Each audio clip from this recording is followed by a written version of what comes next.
มาสูงค่ะมาสูงพ่อแม่พี่น้องได้ก็ที่ขาหักกูก็กูคนค่ะมาสูงค่ะ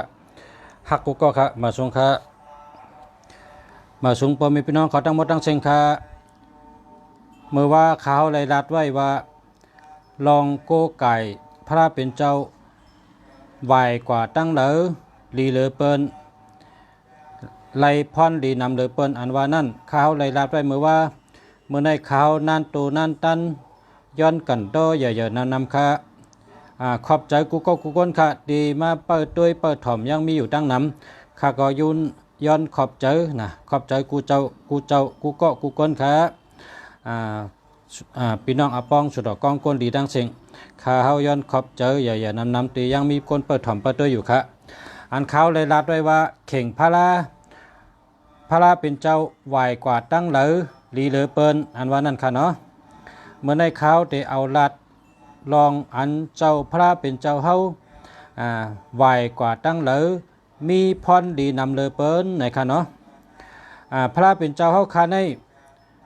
เฮาคาพอเป็นก้นเฮิรนก้นเย่ได้เฮาคาหลุดด้วยตีกยองได้ค่ะพอเฮาเป็นก้นเฮิรนก้นเย่เฮาคาได้หลุดด้วยตีกยองเพราะว่าตีกยองนั่นพักดูกยองพอเฮาขึ้นมือเฮาก็หันพระเป็นเจ้ากำเดียวค่ะเนาะอันนั้นแมนเมลมันกำเดียวค่ะเพราะว่าเฮาคาเป็นก้นเฮิรนในแต่เฮิรนเฮาคาไหวกะตั้งเหลอในก็เย้าพระเป็นเจ้าเฮาในแต่ได้ไหวกะตั้งนั่นค่ะเฮิรนเฮาไหวกะตั้งโต๊ะเฮาก็หลู่ไหวพระนาพระกะตั้งโต๊ะเฮิรนเฮาไหวกะตั้งออกเฮาก็หลู่ไหวนาพระกะตั้งออกเฮิรนเฮาไหวกะตั้งห้องเฮาก็หลู่ไหวนาพระกะตั้งห้องเฮิรนเฮาไหวนากะตั้งจานเฮาก็หลู่ไหวนาเจ้าพระกะตั้งจานด้วยค่ะเหมือนจ้องนั่นค่ะสังว่าเฮาค่ะเป็นก้นเฮิรนก้นเยเตไหวกะจอมพักดูเฮิรนด้วยค่ะพักดูเฮิรนเฮาค่ะพักดูหลวงมันไหวกะตั้งเหลอในก็เฮาเอาเจ้าพระเป็นเจ้าเฮาไหวจึงนั้นด้วยค่ะแมนมิวมันขยาวเนาะอันในแต่ลองไหวนาเจ้าพระก้วยกะกำในข้าวเตลัดปุนตาก้นตั้งนำค่ะสังว่าเป็นปุนตาก้นตั้งนำตั้งวันตั้งเมืองตั้งเอิง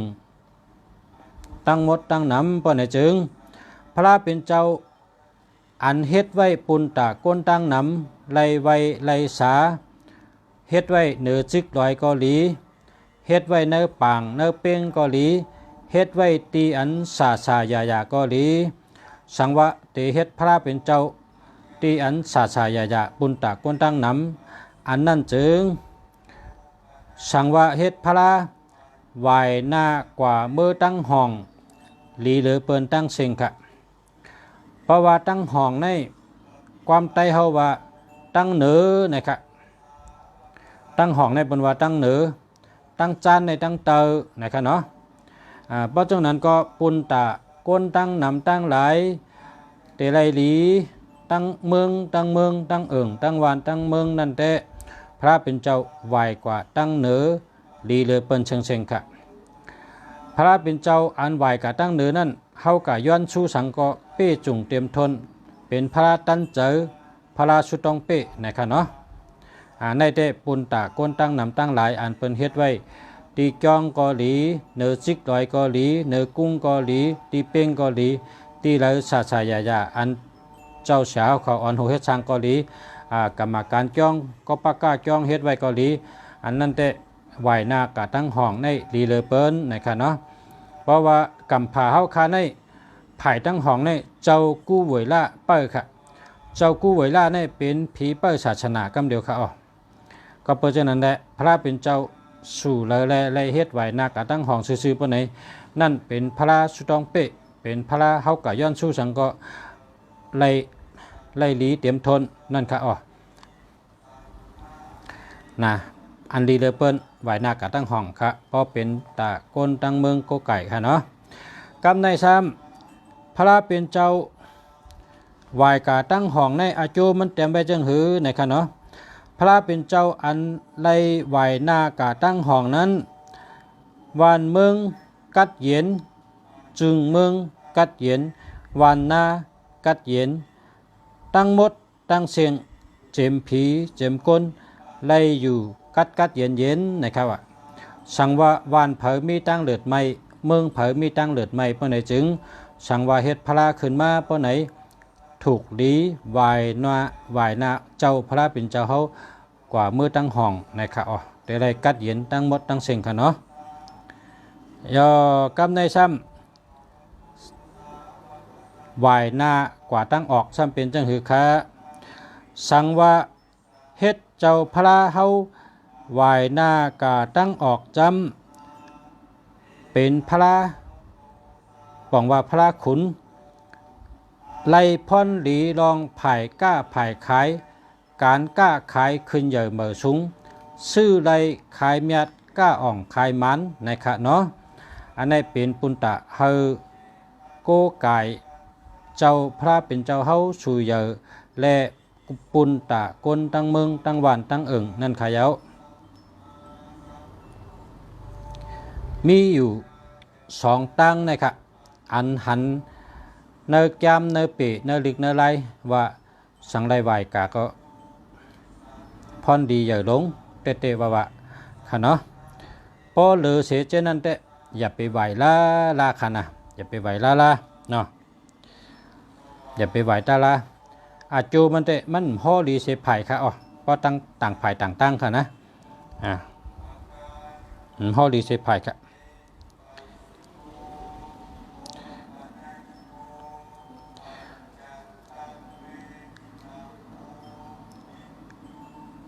ก้อยกะสังมีอันเพราะว่ามีอันเป็นแตกพอมีคนหมดแตกนั่นกะ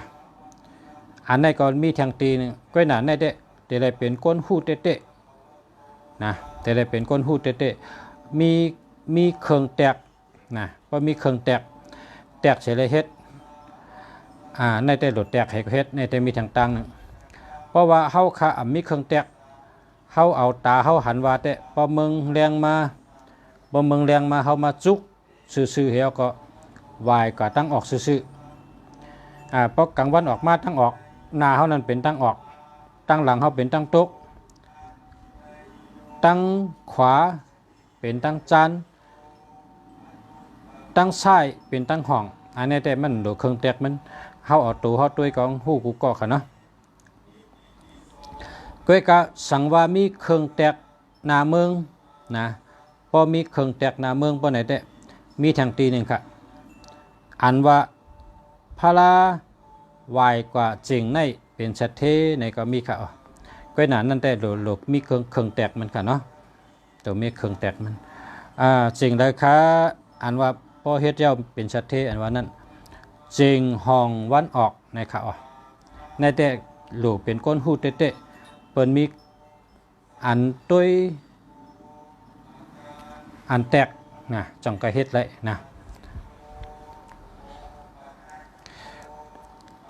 พอเหลือเสียเจ้านั้นได้อย่าไปไหวลาค่ะนะมันดีกำฮอมันดีค่ะอาจูฮอมันดีค่ะเนาะไหวกับต่างๆเนี่ยมันดี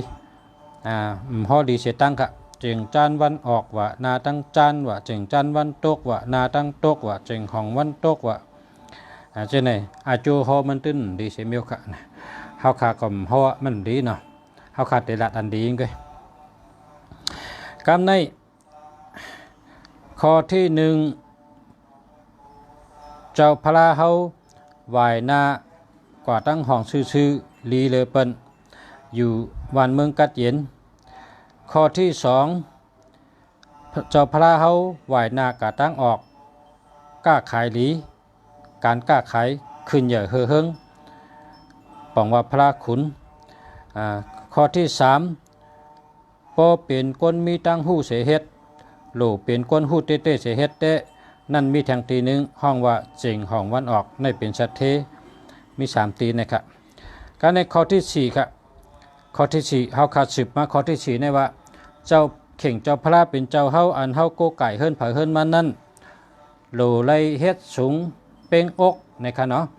เข่งพระค่ะในเฮิงสูงเป้งอกเพราะว่าสูงเป้งอกก็ไลหลีเป้งอกเป้งเจอนะครับเพราะว่าเข่งพระสูงเป้งคอปนจึงไล่กินอิ่มกินเต็มนะครับเพราะว่าพระสูงเป้งโหสูงป้นโหอีกหนึ่งก็ไล่ พุงตะโคใหญ่นะครับว่าเนาะพุงตันโคใหญ่นะ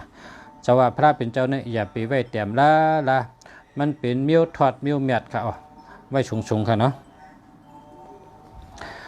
กำในพอเฮาคาไตเต้นโจจัตตาเต้นเมียกโจจัตตาบ่ในจึงเหมือนกันค่ะสั่งว่าเฮาใครไตเต้นเมียกโจจัตตาเฮานั้นเฮาคาเฮ็ดเสา4ต้น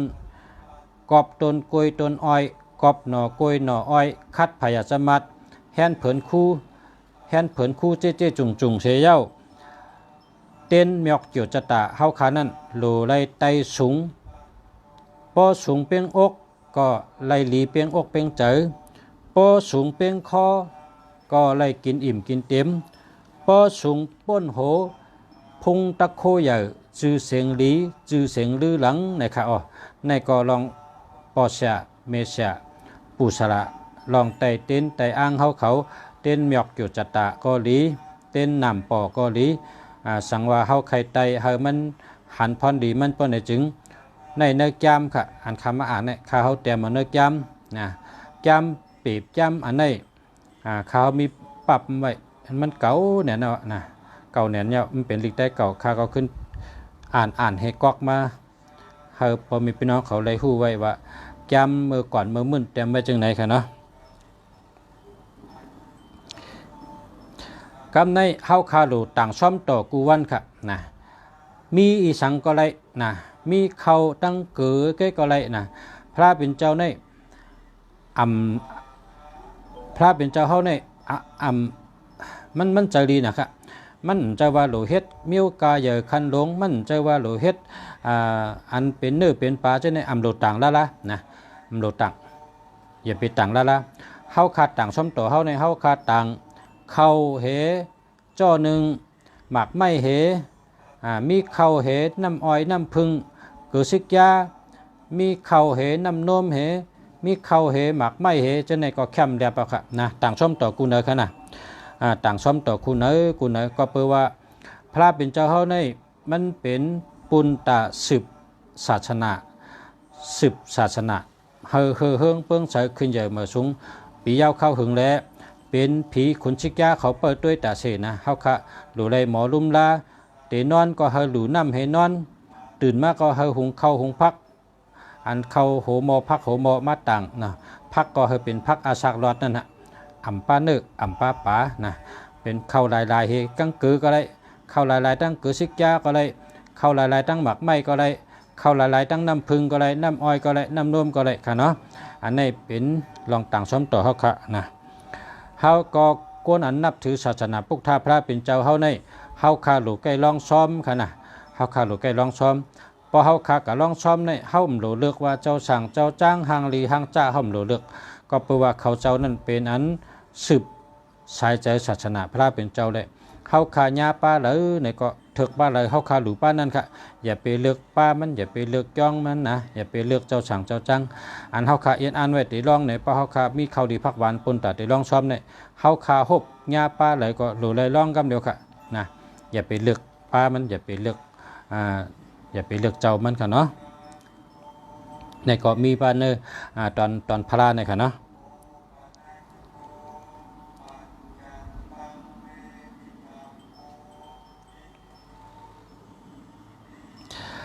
พระเป็นเจ้าเฮาในเฮาหลูมีเจอศรัทธายุ่มยำเนื้อหัวใจเฮาตาเสนะมังปอกมังเหลอในก็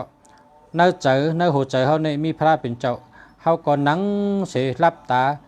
นั่งรับตาหลอดอิติปิโสเขาว่านะพอเฮาหลอดอิติปิโสภะคะวะอะระหัมสัมมาสัมพุทโธ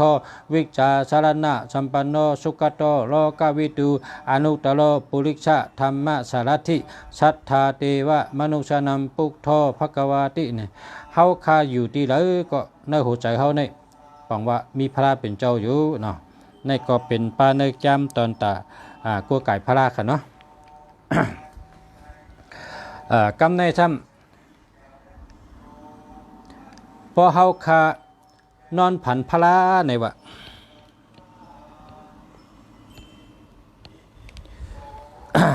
พอเฮาคานอนผันพระก้นมังก็เขาป อนอนผันพลาเนี่ยนะลูกมาเผอก็เย้านะอย่าไปลาดในเผอเนี่ยว่าพอเฮานอนผันพลาเนี่ยนะอย่าไปลาดในเผอก็เปว่าก้นเฮาในชอบกินพิษกินเกอพอเฮากะลาดเนเปิ้นนะเพราะว่าก้นก้อนนั้นตั้งหู้เขาอ่ำเตรียมทนปลายวนเขาอ่ำกว้างอ่ำลึกเพราะเขาอ่ำเจอก้นมีสติปัญญาเพราะเขาอ่ำเจอภูมิตั้งหู้กับไก่โดยศาสนาเฮาเนี่ยเพราะเขาลาลีวาวีลงกับเปิ้นเนี่ยเฮาเตมีอาแปดครับนะไล่อาแปดมันกำเดียวก็เปิดเจ้านั้นแหละเนี่ยพอมีพี่น้องเฮาเจอถ่อมยินอยู่เนี่ยสังวานอนพันหันพลาเนี่ยอย่าปีลาดเผยละเฮาว่าข้าเฮาเนี่ยมือนอนพันหันพลาเนี่ยก็ลูกกะลองซ้อมในวะนะลูกกะลองซ้อมนั่นฮะเฮ็ดจังนั้นก็ค่ะนะในลาดไว้ว่าสังว่าเฮาเลยนอนพันหันพลานะเฮาข้าอำโลลาดในเผอนะพอเฮาลูกมาเฮเฮาลาดในเปิ้นอุบในเปิ้นเนี่ยอำลีนะปอญาคนมีตังหูคนมีสติปัญญาคนมีน้ำใจฮักศาสนาพุทธพระเป็นเจ้าเขาก็เตมอลาดมังกราลีอยู่คนมังก็มังเจ้าก้วยกะกำน้ำเปิ้นอ่ำป้อหูลองดอนมอนการนอนผันหันพระเนี่ยตื้นอ่ำโลลาดในเผอนั่นดีเสเปิ้นสังวานอนผันหันพระเปิ้นไหนเฮาลูกก็ลองซ้อมนะกว่าลองซ้อมเข้าดีพักหวานกว่าลองซ้อมลองปานพระเมียตระเมียสังขาเมียญาเจ้าสั่งก็ลองเจ้าสั่งญาหันญาอย่าหันก็ลองอย่าหันนั่นค่ะเป็นตัวแทนพระเป็นเจ้าเป็นอันสืบศาสนาพระเป็นเจ้าเฮือเฮืองเพิ่งใส่ค่ะเนาะสังว่าผู้ใดเผยเลยเจ้าเลยนอนพันในเกาะอย่าไปอุบเผยอย่าไปลาดเผยนะครับว่าลองในค่ะนะในเกาะปลาไว้ในตอนเฮ็ดหางพระและตอนเฮ็ดขุนหางพระตอนโกไก่พระนะครับเนาะเมื่อในก็เขาก็มาลึกเนาะอุบกันนั่นก่อนก็เมื่อว่าขาก็เลยลาดไว้ว่าพระเป็นเจ้าเขาลองเตะอุบวันเมื่อไหร่ขาเลยประกาศไปเมื่อว่านะเมื่อไหร่ก็ตันดึกก็ขามาลึกขามาลาดป่องข่าวเงาดีจังเลยค่ะย้อนชูเหอปุกถ่อมยินเขากูก็กูก้นปอมเมพี่น้องเขาถ่อมกว่าก็ เฮอเลยมีตังเกี่ยวเจอซื้อเจอเฮอมีตังมังกราลีมังกราเมียดอยู่ดีกินวันเหตุการณ์งานขึ้นใหญ่มาชงกันกูก็เฮอขึ้นใหญ่เฮอเฮิงเฮอมีเงินมีคำอยู่ดีกินวันเหตุการณ์เฮอเฮิงเปิ้งเสืออยู่ดีกินวันอายุยืนยาวกูก็กูก้นค่ะเนาะมาชงค่ะเขาย้อนชูกูก็เฮอขึ้นใหญ่มาชงค่ะ